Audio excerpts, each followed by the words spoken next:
Aztec. So, Coach, first of all, congratulations on this new opportunity. I mean, you were with such a premier program in the Big West, Irvine, all the successes over the last decade plus. First of all, congratulations. And secondly, how excited are you for this opportunity? And thank you for hopping on.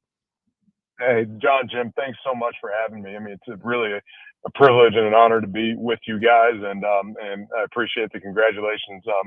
I'm incredibly excited. I was talking with my wife the other day, and I was like, I don't know what exactly I'm feeling. And she said, well, for the first time in 18 years, you're the new guy. And, welcoming new staff and players to UC Irvine has been my role for the last, 19 years. And being the new guy is exciting and refreshing, but also comes with, some anxiety of not really knowing what that feels like. And in our business, it's rare that you stay one place for a long time, but again, looking at the Aztec family, I mean, that's what the Aztecs do for the most part. And so I feel really comfortable walking to a place that has that kind of culture, that fits, really what I'm used to. And I couldn't be more excited to be joining, this program in this city and be a part of it.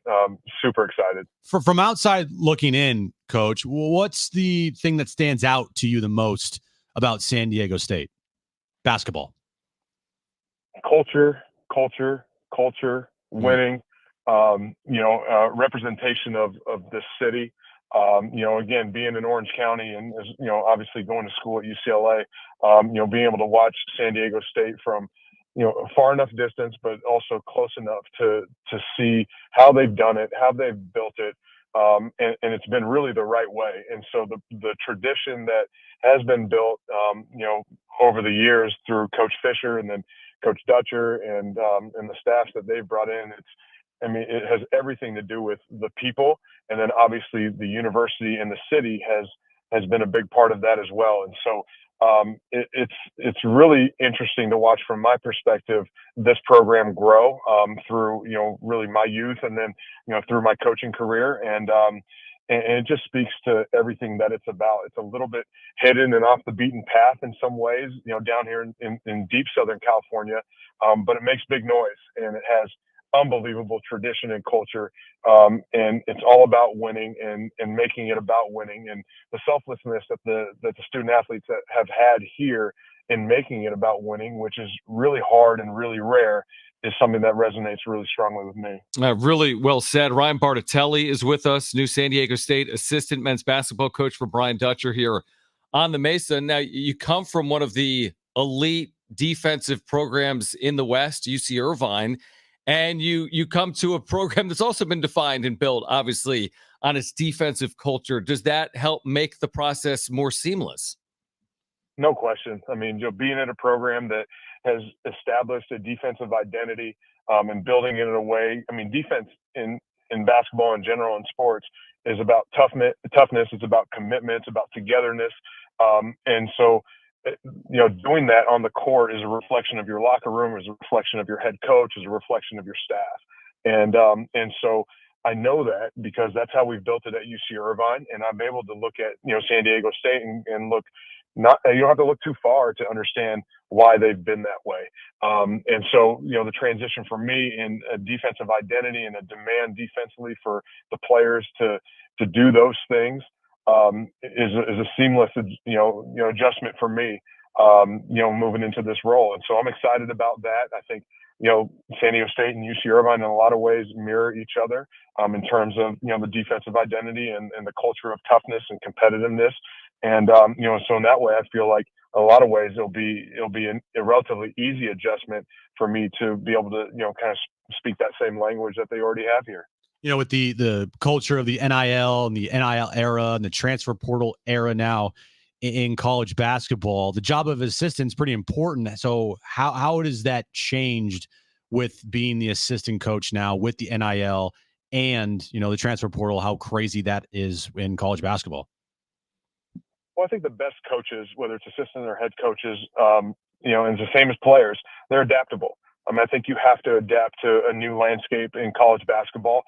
But you also have to stick with, what your philosophy is and what your culture is. And I think finding that balance of including NIL in the conversation and it being an important part of the conversation, and also maintaining your culture and being about the right things and about what San Diego State basketball is at its core, I think is that delicate balance that you have to find. And San Diego State has been on the forefront of really trying to find that, but also finding players that really value what San Diego State is and not making it just about NIL. And so, finding the right players that kind of, value those things, I think is as important as anything. And, but yeah, as an assistant coach, you have to understand what that landscape is, but also understand the philosophy of the head coach in terms of what they want and the kind of people they want, because that's what's going to be able to help you, have success in March when it's all said and done.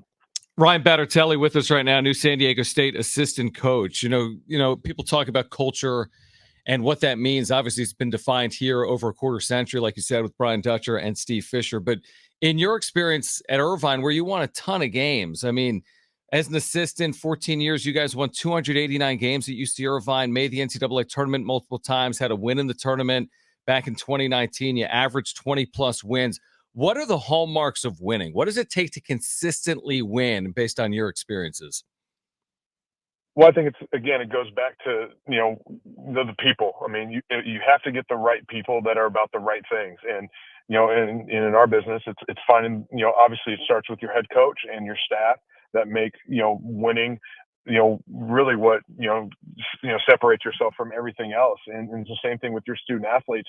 And then you create buy-in over time, from the student athletes, because, I always think, human nature is a selfish nature in general. And so how do you get young people, especially this day and age, to care about each other's success and make the program bigger than everything else? And so that's a daily process. It's who you recruit to your program. It's the people that, lead the program. And then it's a constant, calibration of making sure that we stay in the right range of all that with your players. And understanding also that the better, the team does and the better team success you have, the better it is for everybody. And so as long as you continue to perpetuate that message amongst the team and everybody, again, makes it about winning and enjoys each other's success genuinely, then you have a chance to do really special things. And San Diego State's proven that. I mean, they've had really, really good players, and a lot of teams do. But what separates the special ones are the ones that really are about each other and care about, this thing being, bigger than themselves. And that's a hard thing, for anybody to do, but especially, 18 to 20, 22, 23-year-olds. Well, what do you make of the current roster that you're coming in to help coach? Well, I'm excited about it. I mean, I look at the roster, of guys that are returning, and I see great talent. I see a couple guys that, that really are in position to take that next step. Again, a place like San Diego State, you look at it and you may look at it and say, hey, well, they lost, certain guys or what have you.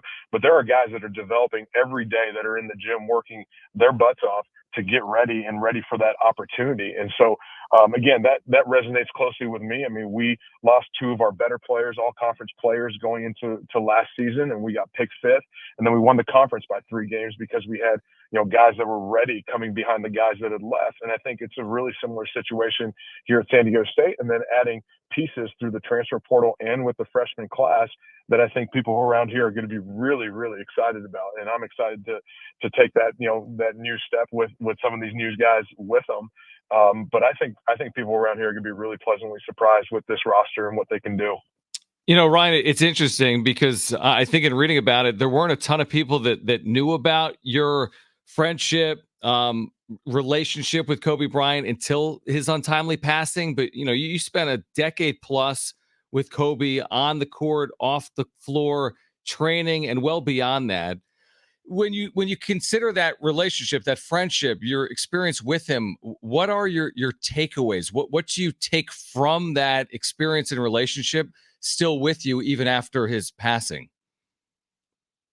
Well, I mean, obviously I lost a close friend and what I consider to be one of my closest mentors. I mean, it was really an incredible relationship in a lot of ways, because he was close enough, obviously, with what I was doing on a day-to-day basis, but also removed from college basketball, to be able to give me good, sound advice in my own space in coaching, and I relied on him really heavily.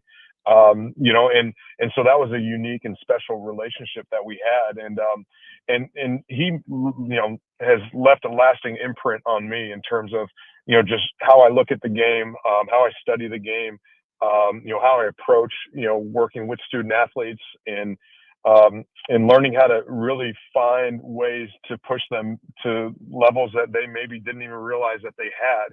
And working with Kobe on a daily basis, it was extremely challenging to really try to, you know, hit buttons with him, because he was on all the time. You know, he was at a competitive level just so consistently. And so my job was to make him uncomfortable. And so we would challenge each other. He would challenge me to do that for him. And that just sharpened my own tools in terms of, you know, player development and finding different ways to be creative and to challenge him.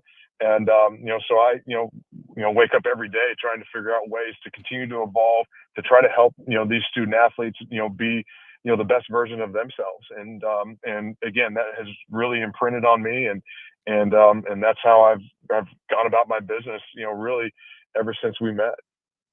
Really fascinating. And Ryan, we're excited to have you on the Mesa. We really are. I mean, you've had an incredible career to this point, in a variety of facets, including all your successes as an assistant coach, associate head coach as well at UC Irvine. Of course, San Diego State will get back underway this fall at Viejas Arena and beyond. Ryan Badrtalei, new assistant on the Mesa. Ryan, appreciate your time. Thank you so much, and we look forward to doing it again soon. Thanks, Coach. I appreciate you guys so much. Go Aztecs. All right, there we are. Ryan Badrtalei. Very, very cool. Again, the backstory there with Kobe is Kobe lived in Orange County, literally called up Irvine. Is like, can I train here? Yeah. And the person that he ultimately trained with was Ryan Badrtalei for like 10 plus years. In fact, one of the backstories there is that I think 6 years after the Lakers won a championship, Kobe had in his desk drawer a Lakers championship ring with Ryan's last name on it from 6 years prior. That speaks to the type of relationship and the way, you know, these two interacted with each other over the years. Really fascinating stuff. Wow. That's a great story. And I think when you look at the staff that Dutch has assembled, the players that Dutch has brought in here, players that still might come in here, there's not done yet, right? Could be not, you know, could add someone here in the future. Who knows? I just think as an Aztecs fan, like this is exciting. You know, I don't see. I understand the whole transfer portal thing and coming off of two straight Sweet 16s. You want these guys to be here forever, but that's just not how it works in college basketball. True. You know, and I think the players that Dutch has brought in on paper, they're exciting. Now we'll see how they play on the court together and how they gel as a team. But I think they have some good pieces, and I think that going into next season, you can't help but be excited if you're an Aztec fan, I feel.